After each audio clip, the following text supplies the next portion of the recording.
All right, welcome to Simple Mind Sports Show special edition here tonight. Not sports, unless it comes into play. I'm not sure. We haven't dove into it in detail at all. With us is Dave Weiss, or otherwise known as Flat Earth Dave, who is here to turn us tonight. All us public educated dimbats believe the Earth is round, and by the end of this, as I just said, Dave, we'd like to think that the Earth is flat. So we'd like you to do your best to get us to that point. Yeah, man. We all have the same story. When we first heard about flat Earth, we thought it was the dumbest crap ever, and most of us refuse to look into it.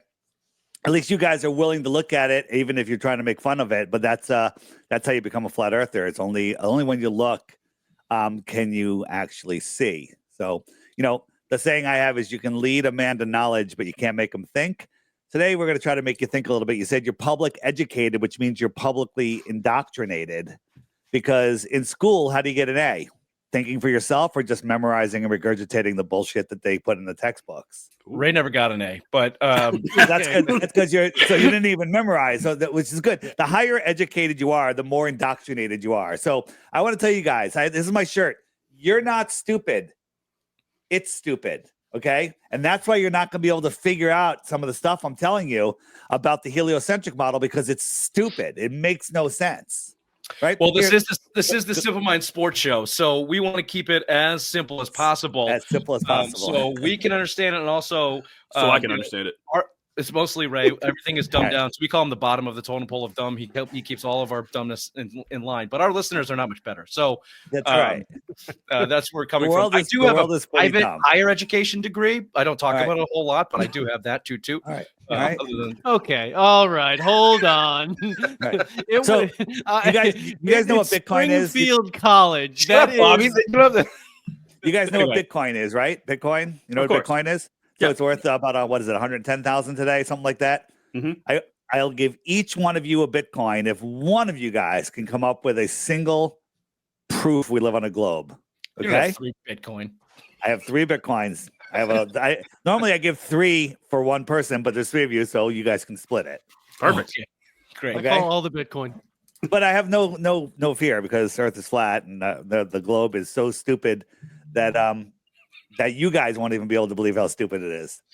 When did you? So I have a question, real quick. So when did you start realizing the Earth is flat? Obviously you went through school and we all got taught it's on a globe. We're in outer space. We're in the Milky Way galaxy. When did you say, "Holy shit, no, the Earth's flat," and you just started diving into it? Well, it wasn't that easy. We're all indoctrinated to believe the Earth is a globe before we even go to school. I mean, if we watch Sesame Street, they're indoctrinating you with astronauts and all sorts of stuff. And they even put the truth in plain sight. If you look here, what's over here in the fiction section? You got a rocket and a globe. So this is called revelation of the method, where they always tell us the truth in shows and stuff. This is not by accident. This is fiction. Right? It's fiction. So when did it happen to me? I was doing a podcast. Come back on the screen with me. I was doing a podcast called Deep Inside the Rabbit Hole, looking into all of the major false flags and hoax events. And in the 3rd year, people started sending me flat Earth stuff. And I would just do as any smart person would do, is just delete those idiots from our social media and ban them for life, because flat Earth, that's just a step too far. I'll look into, no planes crashed anywhere on 9/11, and I'll go everywhere, but flat Earth was a step too far. It wasn't until another researcher, Sophia Smallstorm, forced me to look, because she said, "Dave, I think the Earth is flat," and I couldn't believe it. And so I went in just to disprove it. I want to disprove the flat Earth, prove the globe, and be done with this. That was 10 years ago. Here I am, Flat Earth Dave, talking to you guys on a sports show somehow. And this is the day where you're going to be at a fork in the road, and you have to take the choice. Are you going to continue looking, or are you going to try to put it all away and let it fester inside of you for the rest of your life and drive you crazy? Right? So fair enough. Yeah. So that was in 2014. And here I am today trying to show the world. Now, when you think of flat Earth, this is what you think of, right? Yeah, usually pizza disc tank kind of idea. That's the idea. Yeah. This is retarded. Nobody thinks this. Okay. Nobody thinks this. Thank you. I have a lot of questions about that model there. Yeah. Nobody thinks this. This is what they want you to think. Google flat Earth. This comes up. That's why everyone uses it for their thumbnail when they have a flat earth. They're on, like, oh, let me give you a flat Earth in space. And this is what comes up. This is the dumbest crap ever. right? Nobody thinks this except people that don't even know what flat Earth is, right? People say, well, we'll take a picture of your Earth. Go outside, take a picture. There's flat Earth. This is a balloon at 127,000 feet, okay? The Earth is supposed, and by the way, when you're up that high, the Earth is white because the atmosphere just becomes so thick you can't even see the Earth. But NASA gives us tricolor, multicolored pictures of Earth. It's crazy. We'll get into that. This sun is supposedly 93 million miles away, but for some reason it likes lighting up this area more than this area, right? This is a local light. This is right here inside of our atmosphere. What is it? Nobody knows. NASA, mainstream science says that we have a space vacuum, which means no pressure. And then we have helium and hydrogen that defy gravity, right? Helium and hydrogen balloons will go up, right? And when you open a soda can, it goes instantly equalizes high pressure to low pressure. But for some reason in space, helium and hydrogen will collapse and create a star that goes into thermonuclear fusion, burns 128 billion tons of fuel a minute or an hour or whatever it is, and it never gets any smaller. And somehow it holds on to Pluto, and somehow it holds on to our planet, but it ignores our moon. It's so stupid that I can't even explain it without. I'm glad you brought up the moon, because is the moon also fake? No, well, when you say fake, we can see it, but I don't believe that it's anything physical, right? I don't think it's a physical thing. So let me ask you guys some questions and see if you score better than when I was asked these questions when I first learned about We're going to flat get back Earth. to the moon being not physical, but also not fake. Well, yeah, we'll get right to it right after this. Okay. How fast is the Earth spinning at the equator? Like 1,000 miles an hour. Very good. You nailed it. 100%. You're within, Wow. 1,034, right? How Higher fast is it? education, bitches. Or no, you watched a couple of my interviews, right? Yes, he did. Yeah, bingo. Bingo. Shut the How fuck up, fast is kid. it Next question. orbiting? How fast is it orbiting the sun? How fast? Yeah. It's like 10 times that fast. Well, very good. 66,600 miles an hour, so 60 times as fast, right? Jeez. And how fast is it chasing the sun? Because the sun is traveling through the galaxy. About 500,000 miles an hour. Okay, so we're moving in 3 directions at once, all in curved directories, not straight like an airplane, right? Airplanes go straight and level, but it's curving in 3 different directions at once at speeds that you can't even fathom, and you don't feel anything. Makes no sense, right? Just to give you an idea how fast that is, this is the hypersonic sled, rocket sled. Watch.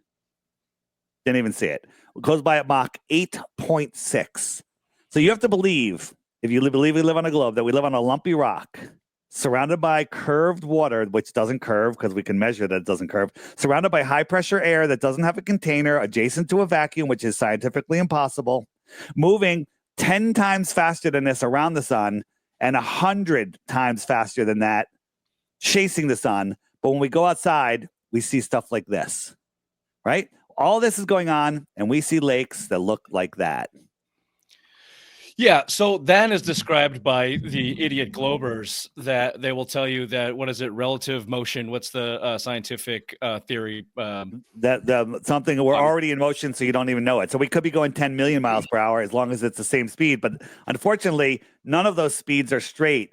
Curved is acceleration. If you're going 100 miles an hour in a car and it turns, that force is acceleration. If you had a dinner plate filled with water and you're in a car going 100 miles an hour, that car sped up, slowed down the tiniest bit, or took the tiniest turn, the water's gone.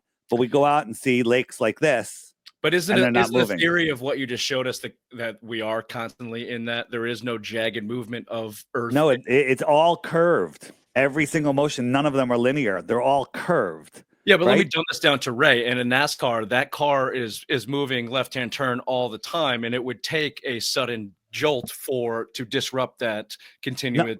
No. Think about this. You're in the NASCAR. You're in the passenger seat. You're moving, and you're still stationary at the same time. You're in the passenger seat, and you have a dinner plate filled with water to the edge. Is the water going to stay in the plate? You're in the passenger seat with water on the edge. No, water on a plate. You have a dinner plate, so there's really no edge to it. It's just a little lip, and you fill it with water. It would not when the car started, but if the car is constantly moving at the same speed, so it's going to stay. It's going to stay in the plate around the corner. If you're constantly moving and the plate is flat, I would. And you're the smart one. I would put that. Yes. You're the smart it's one. It's going to take an acceleration to move that Nope. water. Nope, Dude. it's gonna fall. It's gonna fall off. It's gonna Thank fall you. off. Thank you. I totally see how cults If you're on start the and how these axis of things which get you're going. moving, it's going to stay there. I It's going totally to- understand how this works. Anyway, How- that's the first example. Well, Can we go? Yeah, going. we'll go back, but I just want to say I want you to go in a car and have it take a turn while you're holding a plate of water at a constant speed and watch what happens to the water. Okay, it's going to go right off the plate. It's generally some type of makeup that my wife is holding and gets all over the floor, and she said she'll clean it up. And All right, you want to go to the moon, right? but yeah, Yeah. the moon, which is Let's discuss not the moon. fake, but also not physical. Well, here's the question. We don't know anything. Any of the luminaries in the sky, sun, moon, stars, comets, whatever. Those are luminaries. The only thing that we can truly say about them, we can't say how far they are, how big they are. We can't even say the shape because you can't. They're just lights, and we see those lights. But when we go to a new moon, which means there's no light on the moon, no one has ever seen the moon after it goes into its new phase for, I think it's like 36 hours with an infrared telescope, from airplanes, from the International Fake Station. No one has ever seen it. And so it's just disappeared. I heard that, Dave. That was good. Thank you. And there's evidence that at certain times you can see stars through the moon. Now, are they seeing them through the moon? Are they in front of the moon? I mean, the luminaries that we see in the sky make no sense. Let me ask you a question. You guys ever go stargazing up on a mountaintop? Sure. Yeah. Sounds romantic. It really So, is. Generally, it's So- on a beach, and we're holding each other's hands. yeah. So when you go up on a mountaintop away from the city, you see the stars are nice and clear and beautiful because you're up above all the light pollution and everything. So we launched a balloon in Arizona, and we had high-def cameras looking up, and it was a clear night. And before it even took off, we could see the Milky Way, tons of stars. So as it goes up, what's going to happen to the stars? They're going to get brighter and clearer because we're getting above the thickest part of the atmosphere. That's what should happen, right? You would think so. But as it hit 40, 50, 60, 70,000 feet, all of the stars disappeared. Do you have video? Yeah, there's video of it. But all the stars... Sorry, explain. So as the balloon is rising, you're in the balloon, you're looking at the stars. No, we're not in the balloon. We just have a camera. But the stars just all fade out and disappear. I couldn't tell you why, but the heliocentric model makes no sense. It doesn't make any sense. They should get brighter and clearer. Probably not bigger because they're allegedly trillions of miles away, but it gets bigger. And if today's consumer optics have outgrown their lies, this is a star. If you zoom in on a star, this is a star. That's not the definition they gave us in school. It's not. And you bring up a point as I already slipped down the rabbit hole. When they show us those fake pictures from space, you don't, and there's a reason for this, or at least I've read a reason for this. There's a reason why you don't see stars in photographs of astronauts in space or the space station or the moon. And I don't know what that reason is at this point. I probably should have looked that up. So, But to your point, you can see, billions of stars from atop of a mountain. But when you get outside the atmosphere, or they say they do, there's no, you would think that would be peppering the sky. you think that, right? And the moon missions, never once did they point the video camera at the Earth. When you're flying in an airport and you're coming into your home flying in an airplane, you're coming to your home airport, and you see your house. What do you say to the stranger, to the seat next to you? You don't even know him. You're like, hey, that's my house right there. You see it? Right? You're excited. On the moon, they never once said the word Earth. They didn't say, holy fucking shit, look at the Earth. Oh my God, right? They never said the word Earth, and they never pointed the video camera at the Earth. Not once in all the moon missions. Well, there's no way you believe they landed on the moon. Thank God you don't either. So this is from NASA. So you guys, normally, if you said you guys lived in the moon, this would believe that we went to the moon. This interview, we go a whole separate direction. These are 9 pictures from NASA. So what that means is at least 8 of them are fake because they can't all be real. So why is NASA showing us fake images of the Earth? Right? Wait, what? Explain. Hash that out. Why NASA's published those 9 images, and they're all of different contrasts. You're saying? Yeah, not just the colors, the shapes. Look at the size of the United States here. Both of these discs are the same size, right? The United States is twice the size in this picture, maybe even 3 times. And the United States is right here, right? So what does that tell us? I don't know. Have they released any explanation for that, or they're just? No, they don't at all. If you look at this, here is the 2012 picture of the Earth. So you got United States, Mexico, a little bit of South America. So if we line it up here, this is what we can see on that ball. You have to believe all of this land is on the other side of that ball. Does that make any sense? Yeah. Oh yeah. And if we go to the other side of the ball, all of this land is supposed to be on the other side of the ball. So this tells you that these are paintings. Well, I don't think that tells us those are paintings, but I understand the theory behind why it could be referred to as painting, because there's no context in which what that ball is, other than, this is a picture from NASA. Like we need to have a scale. We need to understand what they're trying to say the distance is from that ball to whatever. Well, it doesn't matter. The ball is the same size, therefore it is in context. But if you say you need a scale, here's a scale. Okay, so we can't tell you what we're seeing other than, hey, this is Mexico and Baja. We could actually drive across Mexico, measure the distance from end to end, and it's 934 miles. So according to the globe religion, this is 934 miles. So this bar represents 934 miles, which is right here. And the radius, diameter of the Earth, from here to here, I should be able to fit 8.5 of these in between here, straight across, right? And 8.5 doesn't even fit on this entire slide. No, so what does that tell you? It tells us that picture is askew for some reason. Askew. So NASA has a skewing problem. I don't think you can take askew and make it skewing, but I'm here for it. But there is a problem with whatever you're showing us, certainly. And if it's if NASA's putting that as an official photo of the Earth, it is based on that, then yes, there's clearly a problem with it. And there's an explanation needed. I need a beer. You're gonna need a beer. Here's two other pictures. Just United States. Looks weird. They're both the same size. It doesn't make any sense. I'm trying to find. So why the disinformation? Why are we being fed this? What is there? That feels like an end of interview question, Bobby. That feels like a. Well, I need some context to understand the details.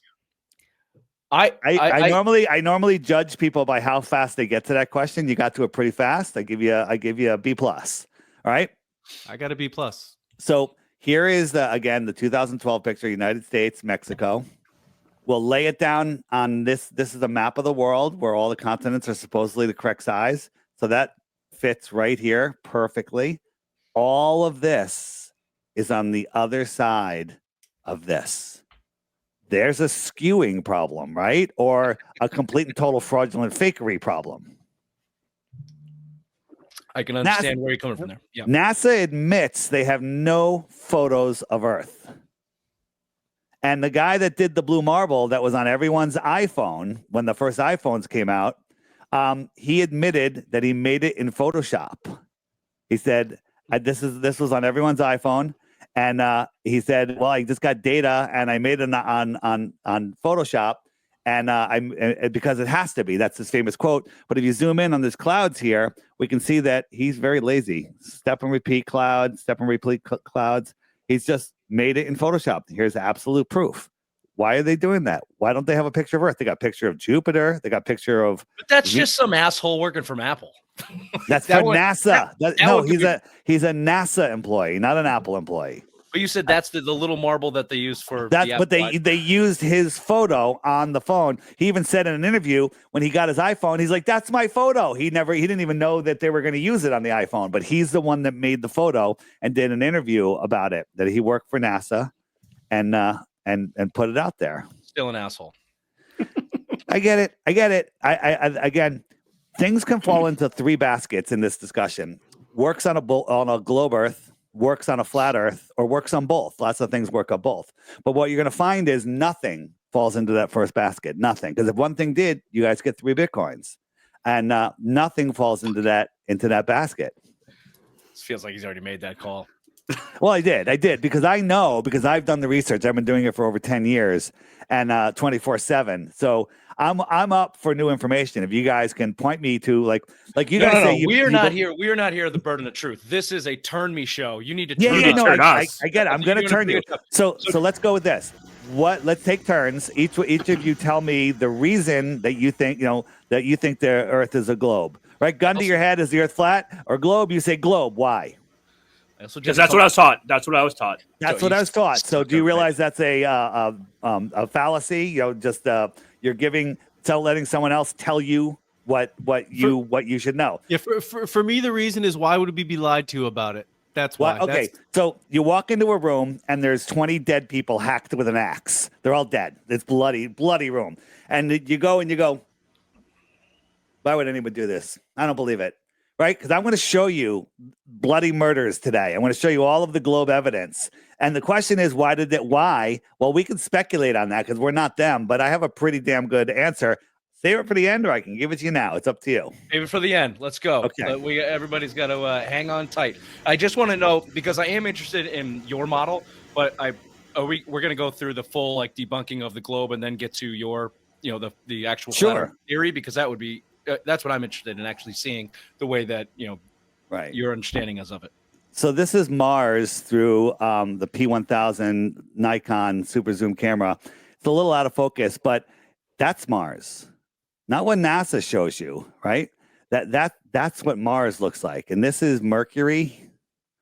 So this is what NASA wants you to tell Mercury looks like, but this is what it really looks like, right? And why are all the planets named after ancient gods, right? It's kind of weird, don't you think? A little strange. This is the famous picture of Jupiter from 2014. We all remember this picture. It's in every science book. But in 2016, NASA goes, hey, we saw the northern lights, which means that Jupiter has a magnetic core just like Earth. Okay. But every cloud is exactly the same. Look at the clouds. They're exactly the same. This is supposedly a spinning storm, right? That's bigger than 10 Earths or whatever. It's huge. And it's been spinning forever. But they want you to believe that all of the clouds didn't change in over 2.5 years. So the latest photos of Jupiter do have the red. Yeah, they all do. They all diluting. Do. No. They have it diluting, and people were up in arms about. Well, we thought this was thing going to go forever, and they said, "Well, no, it's an active storm. It's actually fading. It's getting smaller." Do I need to put my cool story bro glasses on, because that is a cool story. This is the Voyager going into Jupiter. This is either days, hours, or weeks, whatever. But look at the storm; it's changing. These clouds are going this way. These are going that way. All right, you cooled stormy, bro. So I'm going to come back on the attack here. So we can have Voyager, right? And Mercury's cool, and the moon is there, but it's just a light. We're not sure; it's fake. We don't really know what the fuck is going on. But Mercury's there; it's definitely a planet. Looks round, is round. Mars there; it's a planet. Looks round. Voyager, it's out there. Got the pictures. We're using that for proof.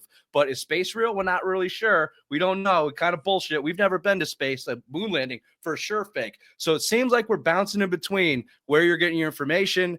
Hold on. You said that planets are real. Where do you get your information from? Because I'm just showing you NASA fakery. So the only other place to get images of planets are from Disney. They're more credible than NASA. You just showed us your sick Nikon camera that had the Mercury, whatever you. Yeah, but does that look like a terra firma? That looks like a light. It looks like an energetic, sentient light. If you ask me, I think it's alive. My number one question I had is what are stars and what is space? Or in your model, there's no comprehension of it yet. Well, what are stars in your model? Well, stars are what we've been told of. What you said was impossible to happen in the void of space of helium and gases coming together and creating a massive ball of burning fire. Where do stars come from? Do you know? Stars come from nebulas. It was the formation of gas and dust that combust in some sort of fusion to create energy. Yeah, you were shown this picture in school. It's called the Crab Nebula. And they say this is a star factory. It's dust and gas in space. How do you have that? How do you not have it though? How do you not where's the alternative thought is my question. Right. So gas by nature violently fills the available space. Always. There's no example anywhere except in made up Narnia space that it doesn't do that. And so this is supposedly gas and dust, and this produces stars. So the story is like a little rock will be in there and goes, hey, I got a little gravity, or there's a cluster of helium and it goes, hey, I got enough gravity, give me more helium, and it starts collapsing and collapsing and collapsing and collapsing. It gets bigger and bigger and bigger and bigger until there's so much gravity that it bursts into a nuclear furnace. Then it says, okay, I'm done getting bigger. Now the nebula has to spit it out like a ping pong ball machine, and it has to go park itself somewhere in the galaxy. That's the official story. Makes no sense. Don't try to figure it out because it's stupid. Why didn't the whole thing just collapse and be one giant star? But I don't understand why it's stupid. Because how does this produce stars and not just become one big star? How do you have gas in space, right? These are just made up stories. Right. I don't think, but I think science would say it's not made up, and they have mathematical equations. I would think that have something to do with gravity, which is also a difficult concept for me to grasp. The point I'm trying to make, and I'm not trying to turn this into an argument, I do want to get turned, is I think the baseline of this not working for you is space is, how'd you put it, a made up Narnia space, and there's no believing it is what it's been taught to be, or what scientists say that it is, which goes to Bobby's bigger question of why. All right, we're going to get to the why very, very shortly. But what evidence do you have? And that any star has never been seen other than a pixel of light in a photograph or in a telescope. It's just a pixel of light. They've never seen anything else about a star other than a pixel of light. Now, this is from the James Webb telescope, right? This I made in a free iPhone app, okay? Honestly, to be honest, I forget which one of these I made, but two of them are James Webb and the other one's mine. Like, you can't tell the difference, right? The James Webb telescope is ridiculous, right? But what's the point? The point I'm saying is that it's made by people. Like, that's not a real photograph. Well, I can make up anything. So I have never seen dinosaurs. Am I supposed to believe that they were not real as well? Like, we're moving towards if I can't touch and I can't see it, then it doesn't count. It's probably a good rule. But do you know the story about dinosaurs? So in all of the megalithic, are we going to get to you don't believe in dinosaurs? Because that would be. Well, just let me just tell you this, right? All of the megalithic, pyramids, all the ancient civilizations before us, all the information we have, no one ever found a dinosaur bone or mentioned dinosaurs at all, ever. But in the mid 1800s, some royal guy wrote a paper speculating about dinosaurs. And then a year later to the date, he and his team allegedly found the first dinosaur. Do you know that no dinosaur heads have ever been found? They find like a bone on top of a mountain, one like vertebrae, and they say, oh, that's a Tyrannosaurus Rex. They're just making shit up, right? There were giant animals. There was dragons, right? There was all sorts of stuff. But dinosaurs, go get two Stegosaurus dolls and tell me how they made it, right? It makes no sense. If you ever saw Bobby's parents, you would ask the same question, right? Did you see this? This came out of I think it was NASA. Real quick, I googled dinosaur head 2011 dinosaur head skull found in UK. Jurassic. Yeah, but go look at it. It's just like the Lucy missing link. They find out that it's fake afterwards, right? Everything that's key, they find it's fake. So that's true. There has never been an intact dinosaur head. It's just the bones in museums, and then they just add the head just to make the full. It's not even. They find like two bones, and they build a whole dinosaur out of it. The whole thing, right? And people look at it like structural engineers. Like, there's no way they could even hold their guts in with those ribs. There's no way they could balance. There's no way they could mate. None of it makes any sense. This was released by NASA as a close-up of a star in a trillion miles away or whatever it is, and then it found out that it's really he just did it as a joke, and it's a picture of chorizo sausage. It's literally chorizo sausage, but all the mainstream media published it as a star. Okay, it's just a slice of sausage. Right? I'm not here. We're not here to back mainstream media by any means. They can be duped by the likes of us. Good for you. Yeah, exactly. We've been doing it for a while. That's not going to go very long. Let me ask you a question. This is a little more involved, but it's pretty easy. So here's the sun, and here's the Earth, and it goes around in a year. So if you're on this spot on the Earth right here, looking out that way, that's midnight, okay? Because noon is looking this way at the sun. Make sense? Yep. Mm-hmm. Mm-hmm. So when you look out here, and you see all the stars on that side of the room, whatever's on that side of the room, we'll call those the stars. 6 months later, you're over here on the other side of the sun, and you look that way, and you see the same stars. How's that possible? Not all the same stars, because there is some of them are in the day sky, but you can see many of the same stars. It makes no sense. It makes no sense. I have no retort.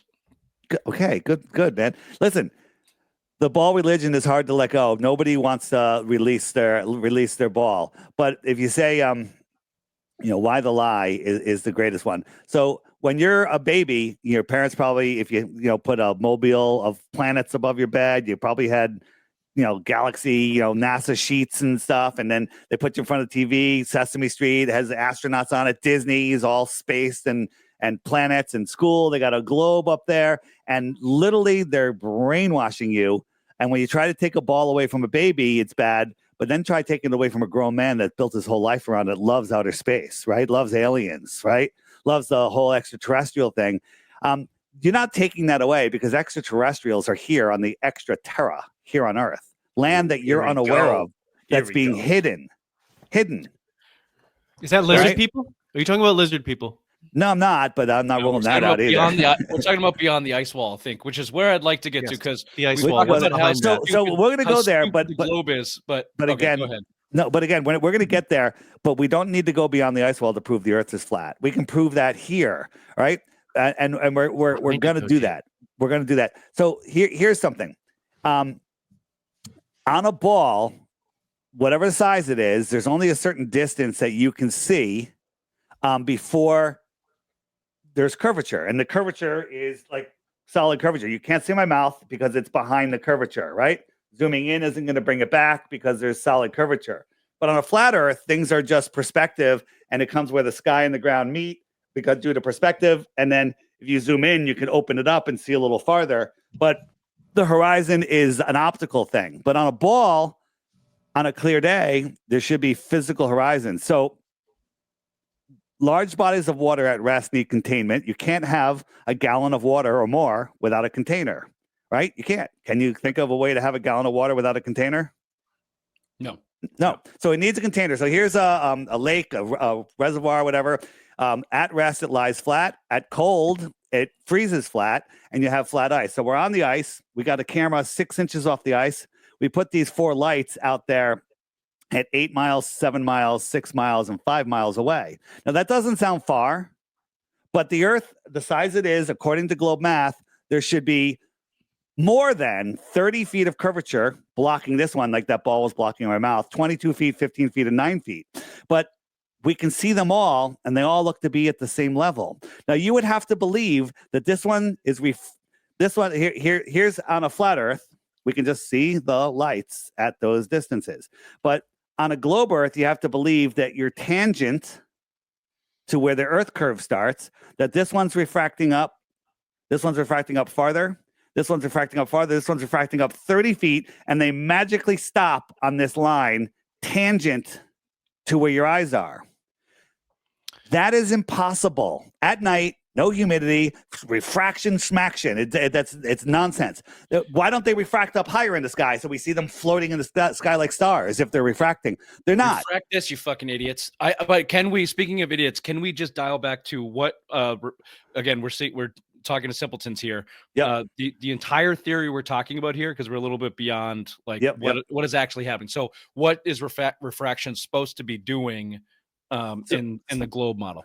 Yeah, in the globe model, they have they call a refraction calculator. They say, okay, I have a real height of 6 feet tall, so it's a 6 foot tall person standing at the edge of calm water, and I want to see a target that's 10 miles away. And they'll say, well, there's 66 feet of curvature at that distance, right? Minus the 6 feet viewer height, so 60. So at 10 miles, the whatever's there would need to be taller than 60 feet to see it over the horizon. Right? But if you can see the whole thing, you take the refraction bar on their globe calculator and you slide it up until it says that you can see the whole thing. And they go, that's the amount of refraction. Right? So we actually did it where we said, okay, we're at 10,000 feet. we want to see something 24,901 miles around, which is the whole radius of the Earth. And it told us what the refraction is so we can see the back of our head.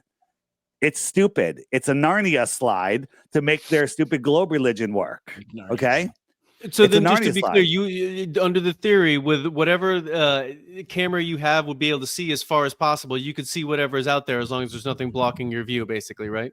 Well, the air actually blocks your view. So if we were standing in front of each other and I had a pane of glass perfectly clear and there was no glare on it, it would kind of be hard to see the glass. But if I put 2 panes of glass there, it gets a little foggy. Put 10 panes of glass, I can kind of see you, but you're a little distorted. Put 100 panes of glass, can't even shine a light through it. Okay?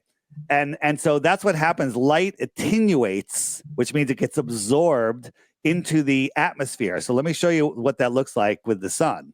Right. So here we have, if I can find it, 1 second, see too far. So here we have a viewer. This is in Aluja, France. We're looking out at over the ocean, and Mount Canigou is out here at 175 miles away, but you can't see it because the top of Mount Canigou from this elevation at that distance should be over a half a mile below a physical curve, and you can't see it. But on the flat Earth model, the sun migrates into the northern solstice on the June 21st, and then out to Capricorn on December 21st.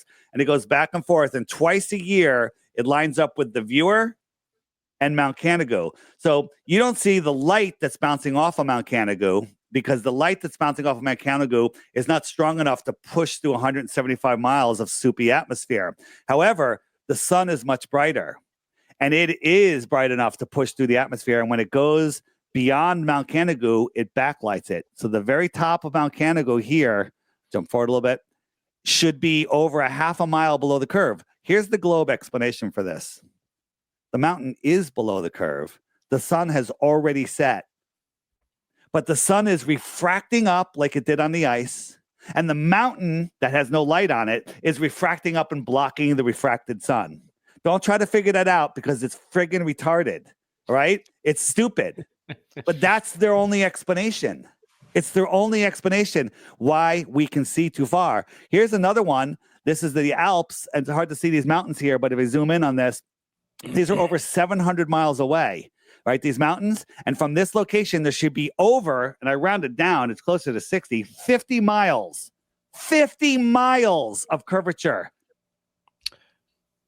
What's the? Sorry, go ahead. Yeah, go ahead. No. No, I was just saying what the elevation. Like, where is when is elevation taken into account? So the elevation is always calculated in, but no matter what the elevation is, the elevation would have to be the tallest mountain of the world. You shouldn't be able to see these, right? What's the height of Everest? 14? Is it 14 miles or 14,000 feet? What is it? 14, whatever it is. Whatever they it is. Do say you can't see Kilimanjaro. You can't see K2 from Nepal. You can't see those two mountain ranges. Right, because of the continuation of the light. The light will just becomes the ground becomes opaque. I mean, not the ground. The air becomes opaque, and you just can't see it. There's two things: the air becomes opaque, and the things get so small that you just can't see them. They literally go into the horizon. You can't see them. Okay, but and I don't know the distance between Everest and like K2, but I don't think it's as far as. Right here's an example of what you're talking about. Like, when is there a calculated distance of when air becomes too cloudy to where? It's harder to see more than 100 miles. It's hard to see more than 100 miles. This is from Malibu in California, and this is Mount San Jacinto, and you can see the whole mountain. The bottom is more obscured because of the thickness of the atmosphere and pollution. But the top of the mountain is just over 7,000 feet. Well, there should be 7,000 feet of curvature, so we shouldn't see any of this. Now, this is with an infrared lens, which can cut through the haze, and we can see it. But if you didn't have an infrared lens, all you see is blue sky, and the mountain is completely not there. But it is there. But you can't see the light without an infrared camera. So it's there. There's no excuse for this whatsoever, other than the Earth is 1,000 times bigger than they tell us. Then maybe you'd be able to see it because the curvature would be less as it's a bigger ball, right? But if the Earth is 1,000 times bigger, that means there's 8,000 continents. Maybe. Who knows? All right. Can we get into that? Can we look at what your flat Earth looks like? Can I ask a question real quick? Oh God. Sure. So how do the seasons happen? So like I'm in New England right now. It's wintertime and it's very cold and we have snow because we're further away from the sun.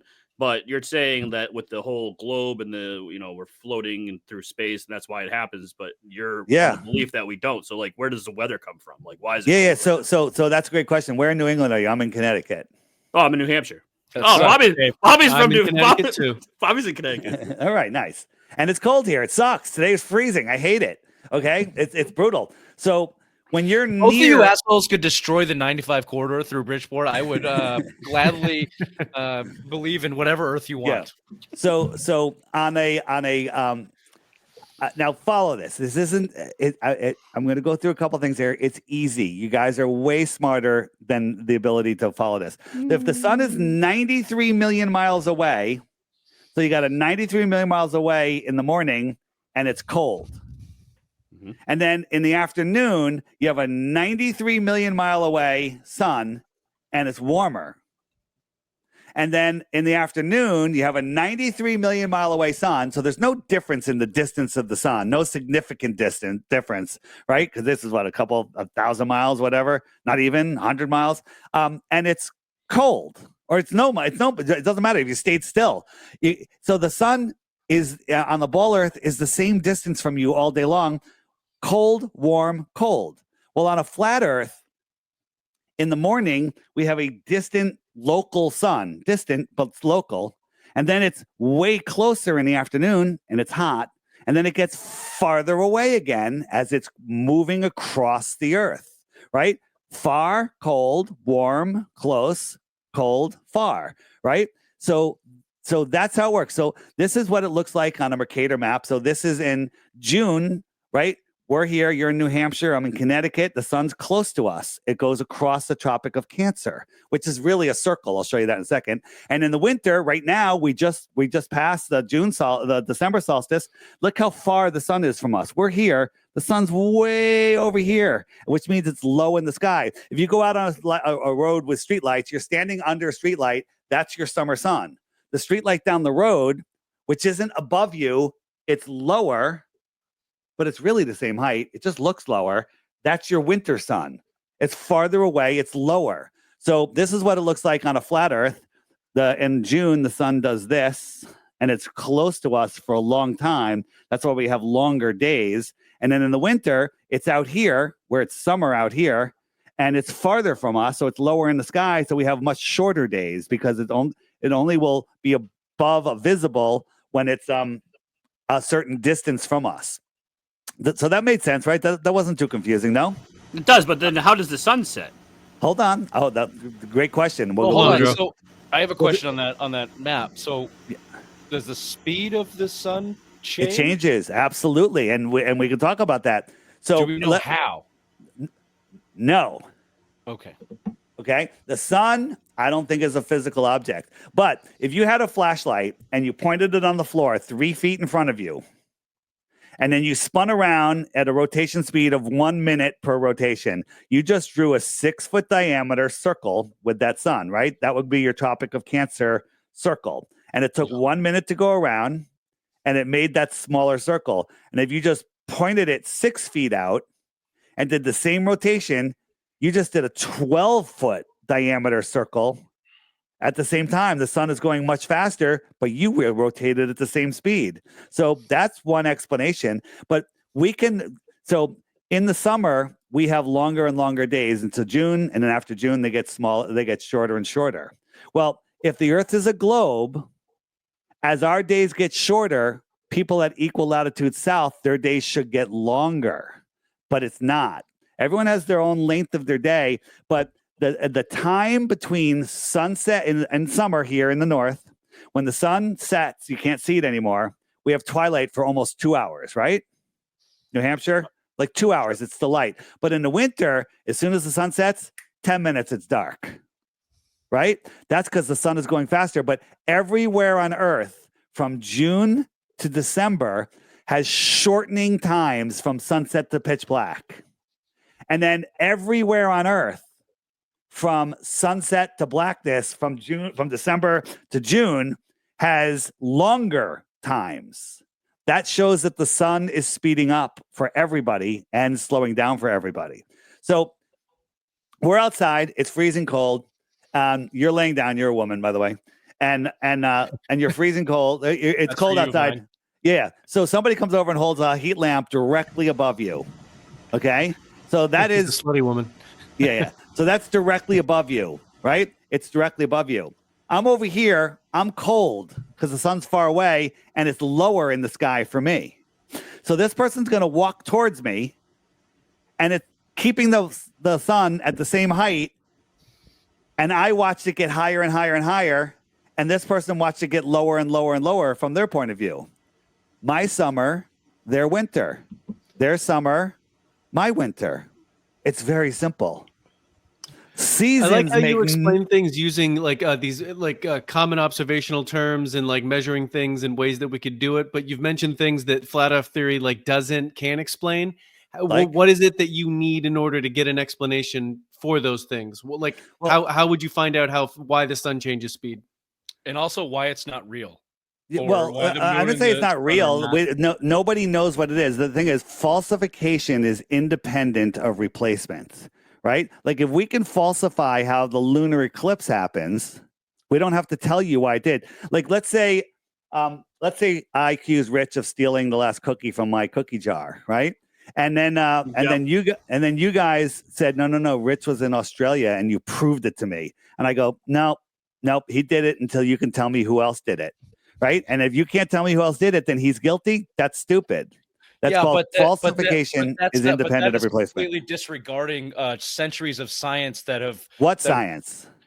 The science that has been put in place by what scientists. Science? You mean the science? I mean, we can go into the scientists. We do have a Google machine and we have encyclopedias. We have thousands and thousands of fucking years of scientists actually putting things in tests and putting them to the actual test. Okay, I know you're gonna say it's all fake and pseudo, and they're deep and they're boiling our brains with fake knowledge, and everyone should wake up. However, what you missed in that analogy of me stealing the cookie is there was 1,000 people that watched me steal the fucking cookie. And then you have to convince everybody that those people are liars and they're conspiratists and they're stupid and what they did was wrong and it was all inaccurate and everything about everything that everyone's known for almost 2,500 years in their experiments is wrong. Okay, so let's talk about one of those experiments. I haven't heard that yet. Do you want to tell me one of those experiments? No, I don't know them. It's a Simple Minds sports show, but I do know there's 2,000 years of them that got us to our point, and there's a ton of people that still believe it, and a bunch of brilliant people, whether you think they're wrong or not, that very much believe that it's true. Unless you think everybody in that field is just fucking lying, which a conspiracy, a global conspiracy that large, feels pretty impossible to. Yeah, you think conspiracy's hard. You think that. So let's talk about that. So the thing that you might be alluding to and not even know it is Eratosthenes 2,000 years ago in Greece figured out the size of the Earth with his famous sticks and shadows experiment. You guys know that? So this is what we're taught in school. And he walks the shadow around, and in whatever the calculation had. Yeah, we're not smart enough to actually know what the thing means. So I'll tell you what it is. This is 2,000-year-old proof. Globers love using it. Things from thousands of years ago that can't be proven, but we can disprove it. So let's disprove it. So Eratosthenes noticed on a certain day of the year that he can see the sun reflecting in the bottom of a well, which means that the sun is directly above the well. That's good science, testable, repeatable, observable. So then he said, you know what? If the Earth is a globe and my friend was 500 miles away and I held a stick straight up in the ground, it would have no shadow. And if he had a shadow, we can do some really good math and figure it out. So the sun rays all come in parallel, right? Because that's what they tell us, that they come in parallel because the sun is so far away, even though no one's ever seen parallel sun rays. They always come in what's called crepuscular. But we'll forget that. And so here's Eratosthenes. here's Eratosthenes. He's got a sun ray coming in. He's got no shadow. His buddy is 500 miles away. And by the way, his buddy walked the 500 miles. He counted his steps to know he was 500 miles. And somehow they were able to communicate to do the measurement at the exact same time. But he put his stick straight up and there was a shadow. And they measured the length of the shadow, did some math, and he got it within 2% of what we say it is today. Amazing. Now, he should be the most famous mathematician, but there was many mathematicians that wrote books out of that area for hundreds of years after, and they never, ever mentioned him. It's weird that Eratosthenes has never been mentioned in any book until the mid-1900s, but that's just weird, right? But on a flat Earth, we have a small local sun, and so we have no shadow here, Eratosthenes. His buddy is over here. He's got a shadow, and we can do the exact same math and figure out the sphericity of the Earth, and it would be the same. So it works on both. Here, you can do it yourself. Beer can here with a shadow. We got the light over this beer can, almost no shadow. And you could do math to figure out the sphericity of this table. So this is what's taught in school right now as proven science, which is pseudoscience.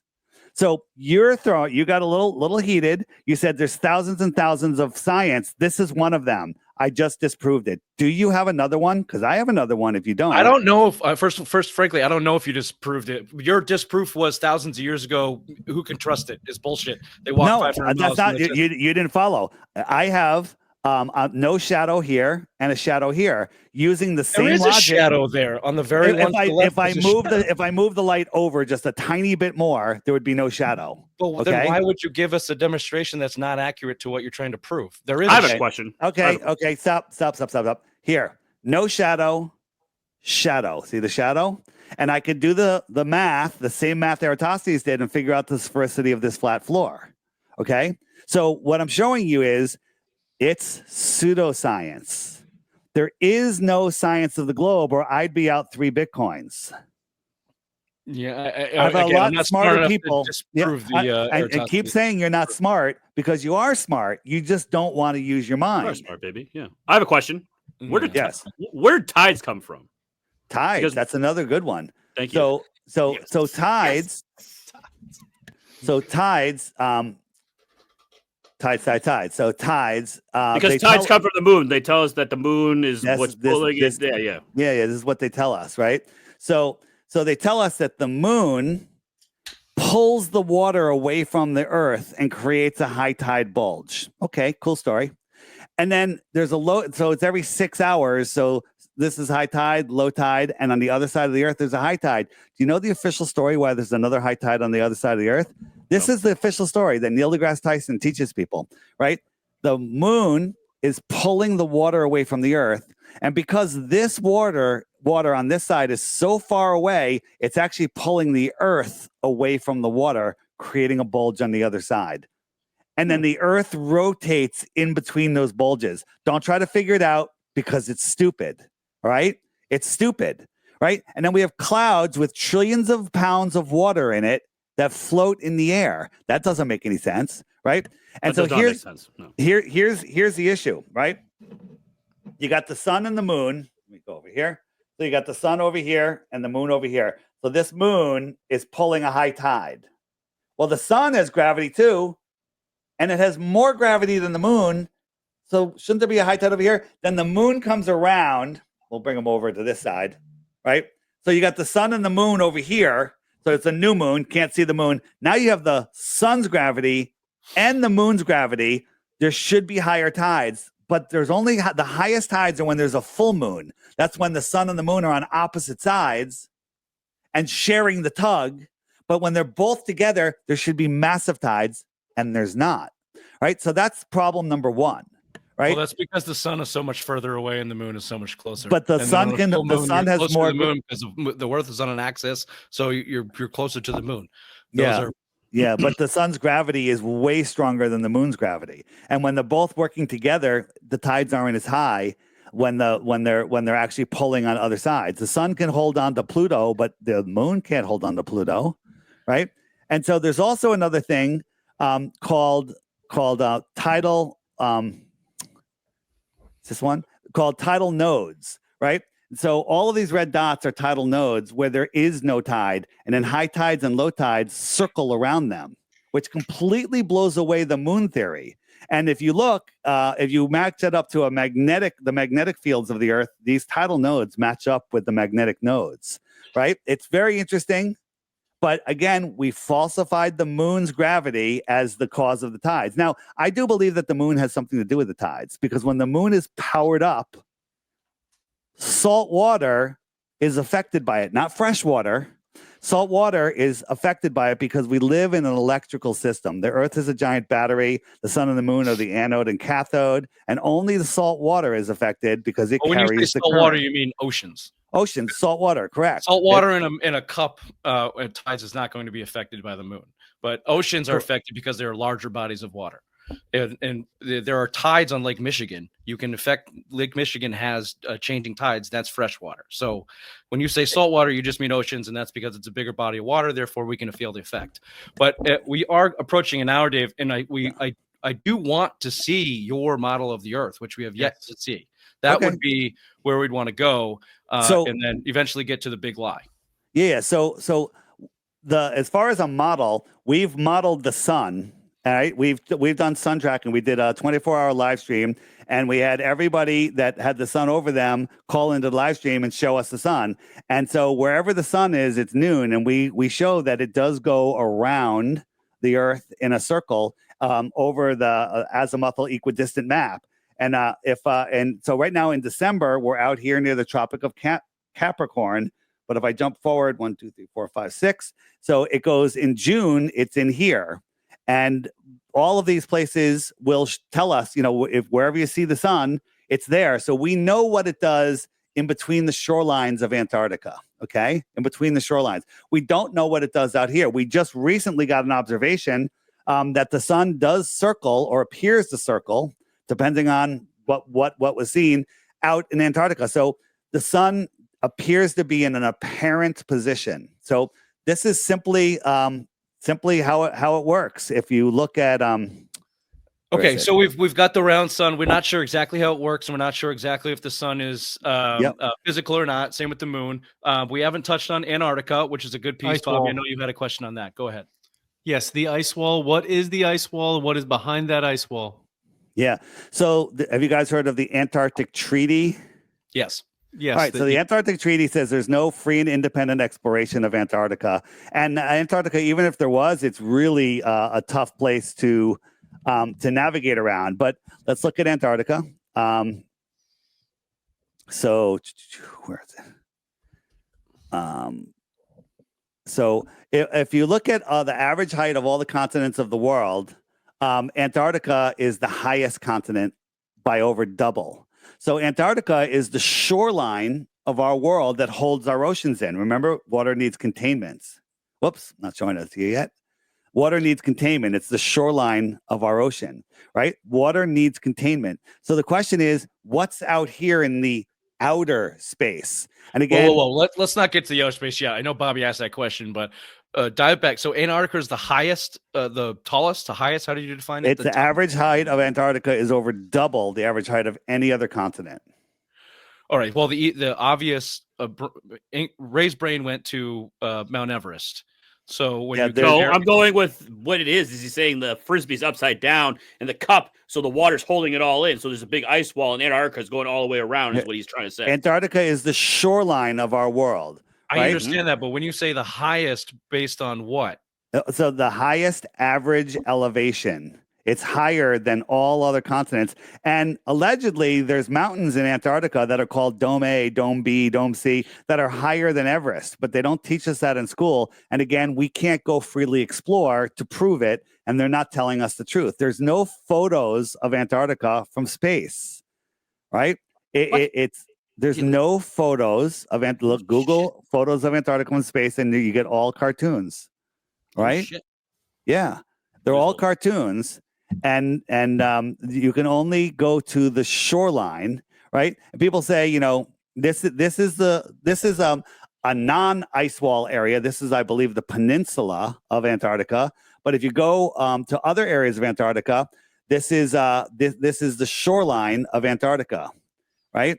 So here's a ship at the shoreline. This is a helicopter flying along. This is just the edge of Antarctica. What's out there? We don't know. Does it go all the way around? Maybe there's openings that go to other areas that we're unaware of. But again, we don't know. Here's if you Google Antarctica from space, these are cartoons, not because we say they're cartoons, because they are cartoons, right?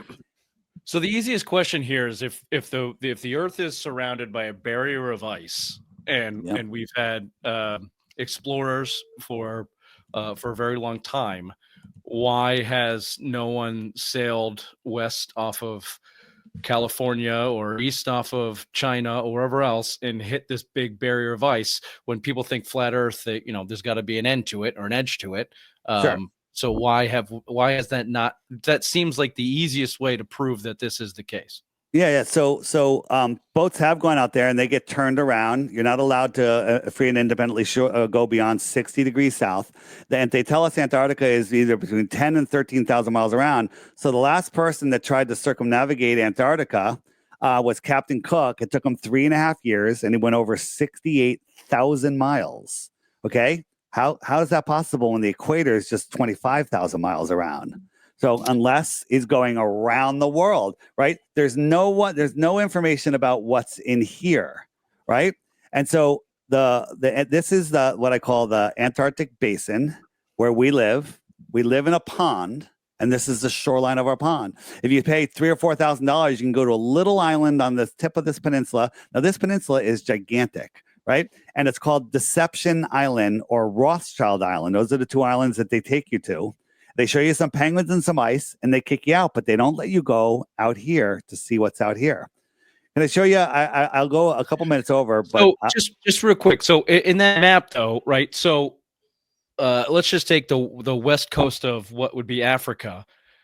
On a globe, if you went due west off of Africa, you would then hit North America. In this map, if you went due west, you would hit Antarctica or the edge of the earth or the edge of the world. So why hasn't someone just gone due west off of Africa and hit the edge of the world? So I'm psychic. I will bet you $1,000 that you can point in any direction and it'll be south. You want to take that bet? In any direction right now? Right now. Sure. Okay, is there another Bitcoins on the line? Yeah, point. He said Point. 1,000. Point. 1,000 to your dollar. That's south up.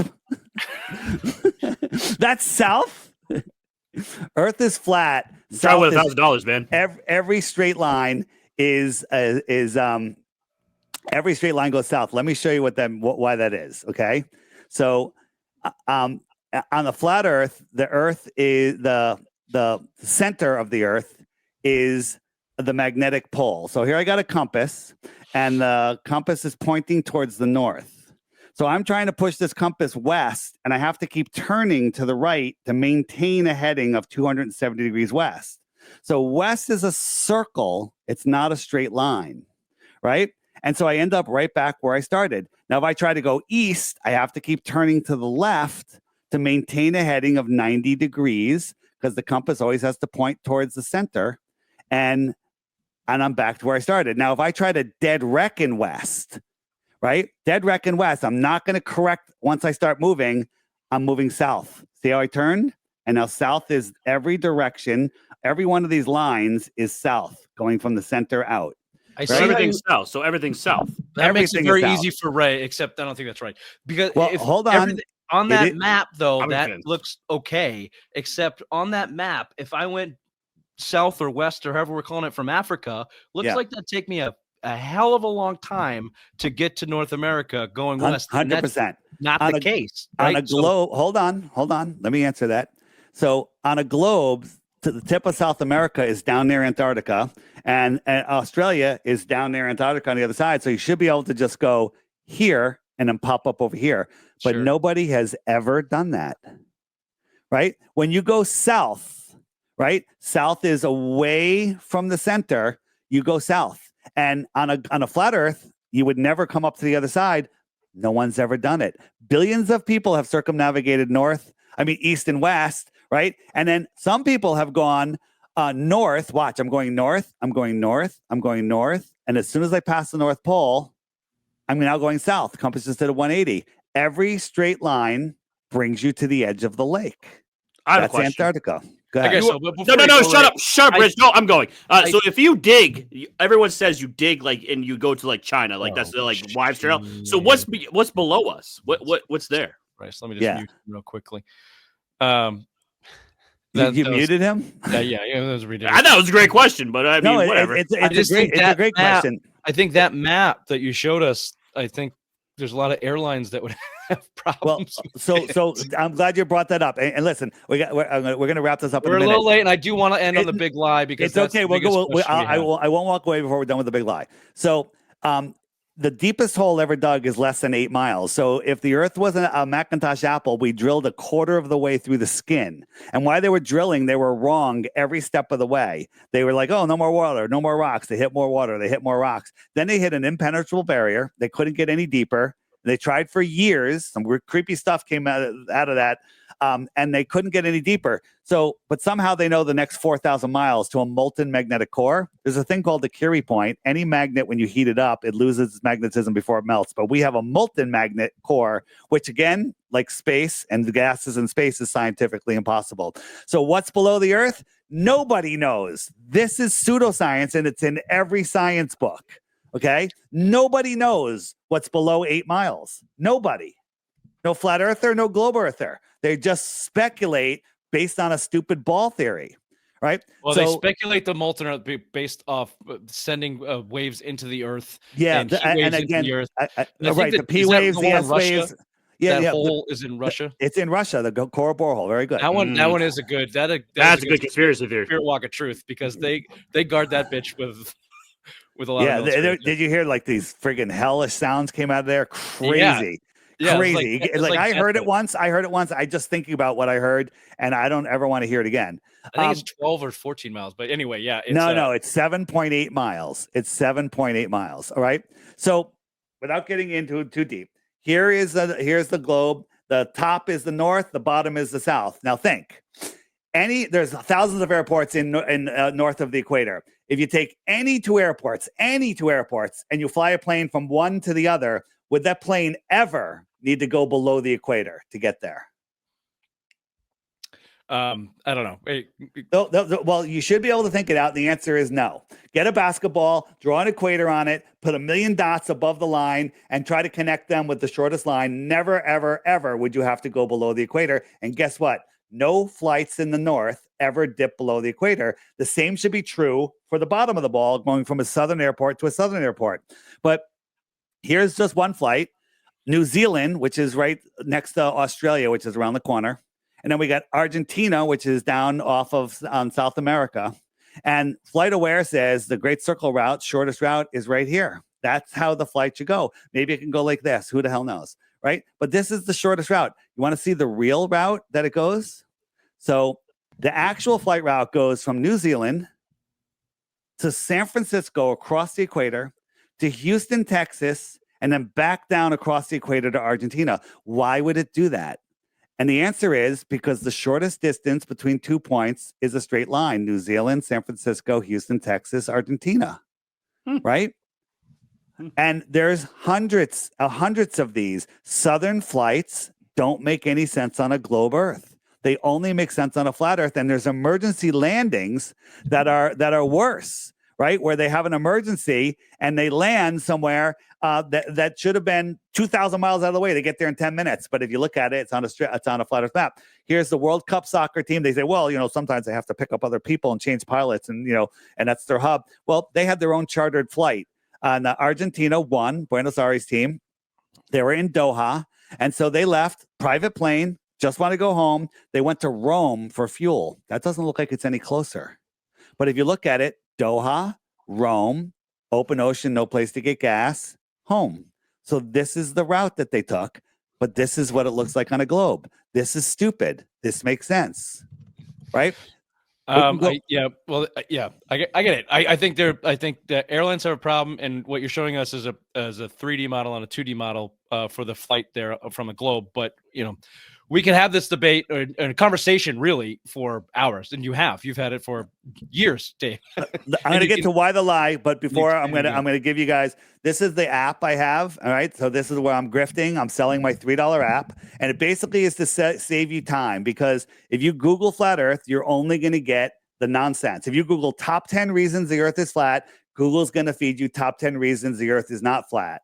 Right. And so you Google, Austin Whitsitt, who's one of our guys, geocentric debate, you're going to get stuff that has nothing to do with him. You're going to get Professor Dave. You're going to get Cyman Dan. You're going to get all of these propped up trolls or shills or whatever you want to call them.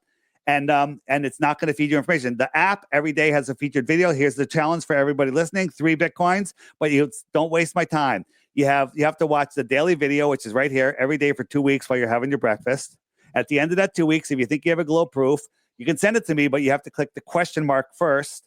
And the question mark is all of the questions you have. We didn't get into gravities right here. Why the lie? Great videos in there.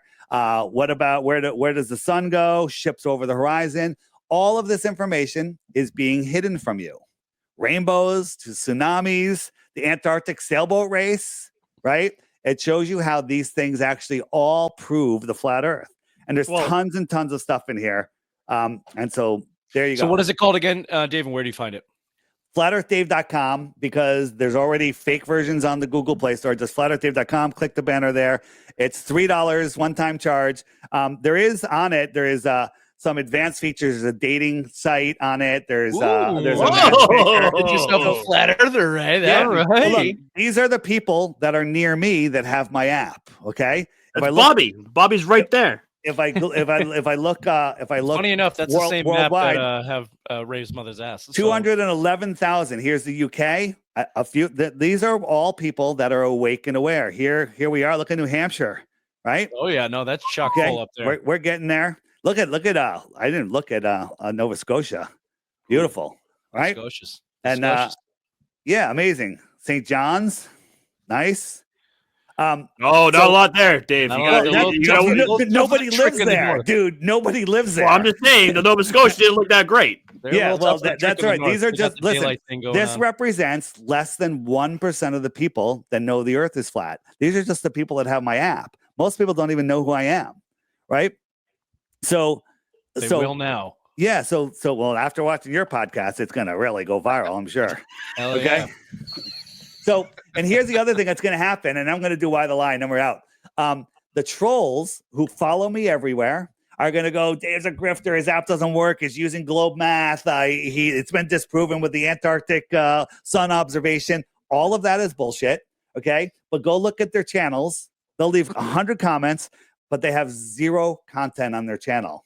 I call them the complete and total globe proof channels, right? They have 0 content. Those are bots. Well, they're not just bots. They're actually lazy trolls. Okay. They're literally lazy trolls that have been following me for years. They're amazing. So they'll never offer you a proof. Oh, we didn't talk about how the sun sets. We don't have time. On my channel, on my YouTube channel, which you can find on my website, it's called DITRH, stands for Deep Inside the Rabbit Hole. I've got, or on the app, just go to How Does the Sun Set? All of the videos are there. They can explain it better than I can right here. And again, this isn't something that you're going to learn in one day. It's going to take forever. I learn new stuff every day. For example, we use the term belief is the enemy of knowing. So do you guys believe I live in Connecticut? No, I don't believe anything you say, frankly. Okay, that's fine. That's fine. That's good. Well, you could say, maybe you do, whatever. But we believing something is easy. It takes no effort. To know it, you're going to have to go verify it. Look on Facebook, find my high school, find my friends, whatever, and then you could verify it, but it takes time and effort. Belief is easier. And people just want to be lazy and just believe. So you guys believe you live on a ball because somebody told you. Right? Hey, no, you're starting to turn Ray. You've started turning Raymond. I want to do some research. 10 seconds. 10 you seconds got an app purchase there. Hot hitting questions because I did write these down, and then I want to do the big lie and under we got to go, Dave. I know you probably got stuff to do, but I did have a couple of these that I think it's important. These are just true or false, really. True or false, the moon landing is the greatest cinematic achievement of all time. I think the greatest cinematic achievement of all time was the what they called the final experiment that just happened in Antarctica. Okay. But the moon landing was fake. Fake as fuck, dude. Okay. True or false? Wrestling is real. You got to look at my interview that I did with Chris Jericho. I did several interviews with him. I will definitely check that out. And Tony Romo, I just did one with. Perfect. Yeah, on the app, there's a magnifying glass. Just type in Chris Jericho, and you'll find my interview. You're right there. digging yourself right into that grifter hole right here with these I'm answers in. these questions. I'm Just in. pitching. True or false? The Matrix was a documentary. 100% true. Okay. True or false? All science is just nerds gaslighting us. Pretty much. And was Kyrie Irving backpedaling off the flat Earth comment like one of the biggest hits you guys took over the last couple of years? Didn't Kyrie Irving just step down because he'd been to too many Diddy parties? That's what I was looking for. All right, Dave, finish us off. What's the big lie, please? All right. So wait, I got a question for you. You know the movie Idiocracy? Yes. It used to be a comedy, but now it's a documentary. Yeah, that's a good one. Do you know what the shoes were in Idiocracy? The director wanted the dumbest looking, stupid ass fucking shoes he could find. They were Crocs. They were Crocs. They were Crocs, dude. They look for the dumbest shoes ever, and now it's one of the most popular shoes ever. And I will tell you, I've never put a Croc on. Well, you're missing out. All right, that's what I hear. That's what I hear. Yeah, you need to. They're great. It took me 10 years. I slipped them. I haven't taken them off. Ah, damn it. That's why I'm not going to put them on, because I'm not gay. Do it. All right. So listen. Well done. Yeah. All right. Why to lie? Why would they lie? To hide free energy, to hide the creator, to hide your spirituality, to hide more land, to hide more resources, to hide scientific knowledge, to hide what's in Antarctica, and hide that you are special. Okay, that's just a start right there. What if you had a device that would power your car for generations, heat your home in the winter to any temperature you wanted, and air condition your home in the summer so you have icicles on the window, and it would work for generations? Would that change your life? Damn right it would. They're hiding free energy. They're hiding more resources. They're hiding our true divinity. They're hiding the creator. They're hiding our true abilities, and they're literally they're literally stopping us from living to our full potential. That's what's going on. The globe lie is the number one way they keep us in control, because when you unplug from the globe matrix, get off of their ball field, you can stop playing by their ball field rules, right? Because if you play on their ball field, you got to play by their rules. And then they control you with money, which is also fake, okay? Right? Money is just a belief system, right? If nobody believed that $100 will do anything, then it wouldn't be anything. It's all a belief system. And then the whole power of the government is all a belief system. So when you wake up to flat Earth, you literally said, I'm not buying your crap anymore. You're no longer afraid. Fear is how they control us. They keep us fear with the asteroids are going to hit us. I think over Christmas, there was an asteroid shaped like a freaking Christmas tree that came by or something. It's so stupid, all of their articles, right? They had like when the Barbie movie came out, an asteroid that was the shape of a thousand Barbies went by. It's like so dumb what they do. It's like I don't even think AI is writing it, because AI would be embarrassed. So again, it's all about fear. If they keep us in fear, like nuclear bombs. Oh my God, Putin and North Korea. Nuclear. What if I told you nuclear bombs weren't real? How would you feel about that? You think you're triggered about flat Earth? Nuclear bombs will blow you away. On my website, down on the bottom, there's 4 banners. One of them is a nuclear bomb banner. Listen to those podcasts. Don't believe anything. Verify everything. And then you'll know nuclear bombs are not as described. Bad news is they have directed energy weapons that are worse. But nuclear bombs are just a way to keep you in fear. False evidence appearing real. FEAR. Didn't Oppenheimer wear Crocs? Oppenheimer was just another movie to keep you in that fear mode.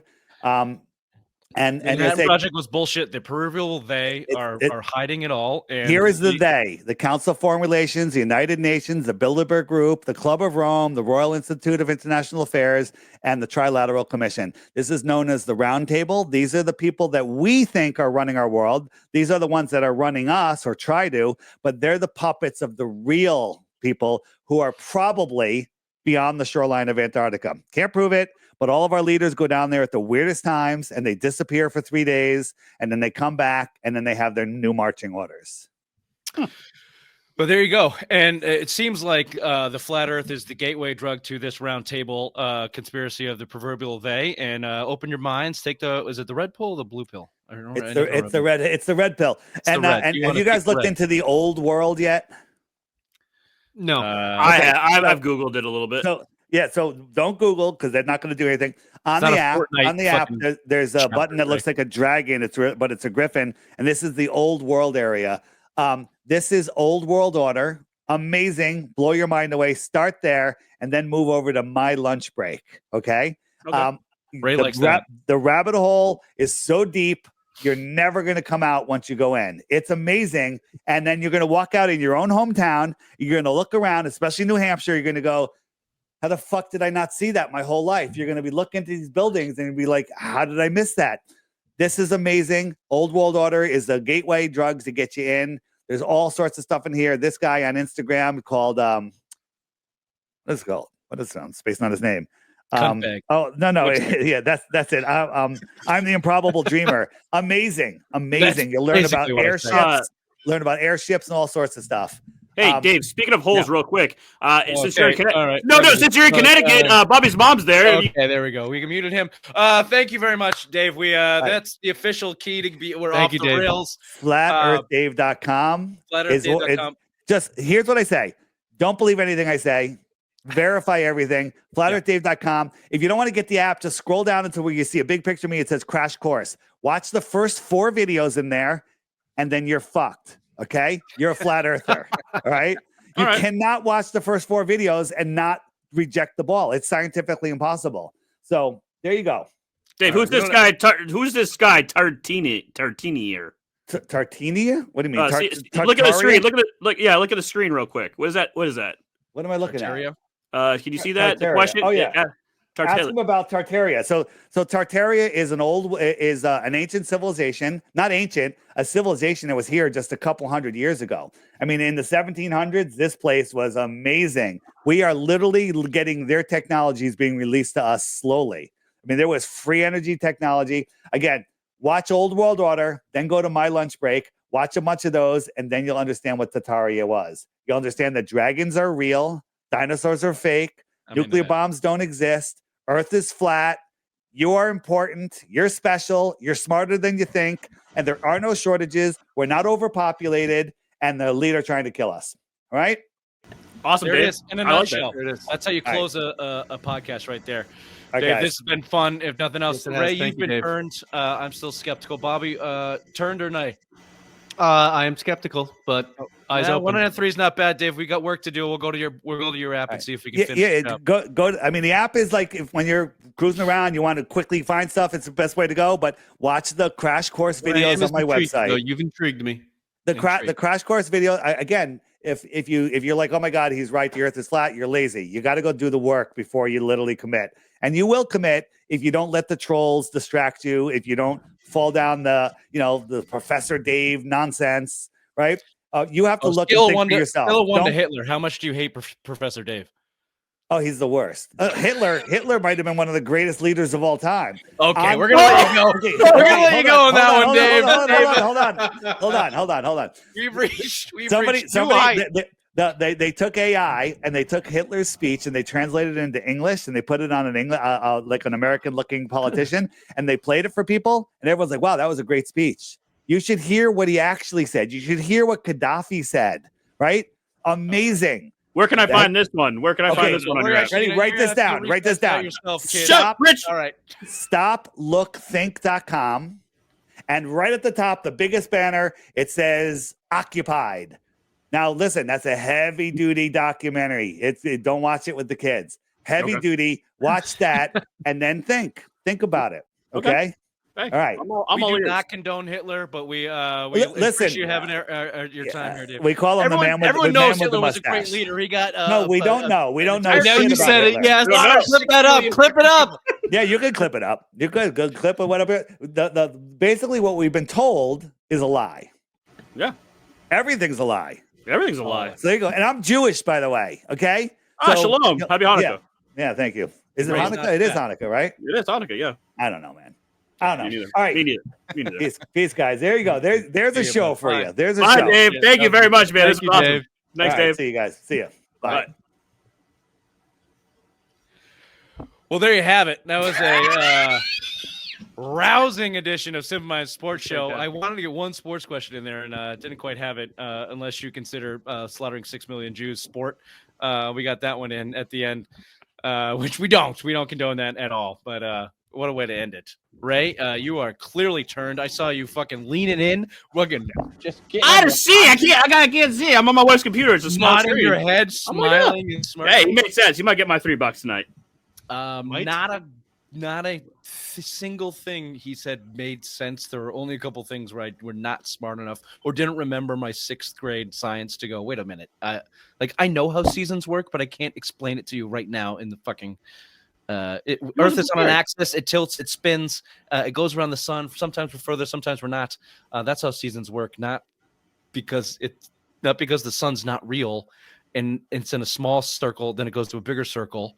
We don't know exactly how or what it is. It's just a light that's in the atmosphere, but it's not. Sorry, Rich has been dying to get this off. Rich has been dying to get this off. Didn't quite turn me. Is all I'll say. I gave him, we gave him an open forum for an hour and a half to turn me, and I wasn't turned. What do you want? What do you want from me? Well, you were, and that's fine. You know what? Easy target. These are the people that he's shooting for. You're in, Ray. Buy the app. I'm sure you already have, and dive down the rabbit hole. Report back. Sounds good. I will. Tell us all about it. Can't wait to hear. This has been the Simple Minds Sports Show special edition with Flat Earth Dave. Thank you, Raymond, for setting us up. I had my reservations about it for many reasons before we did it, but as always, Ray, you were right. I was wrong. We will see you mercifully. I can never say that word, Bobby. Mercifully on Monday for what I'm sure is another Patriots recap show in a loss or a snapshot. So if you can't make that, join us live on next Thursday for our regular show at 8 p.m. on Facebook, YouTube, Twitch, wherever else Ray gets us. Thanks for joining us tonight. Thanks for Flat Earth Dave, and see you next time. Bye-bye. Bye-bye. Bye, guys.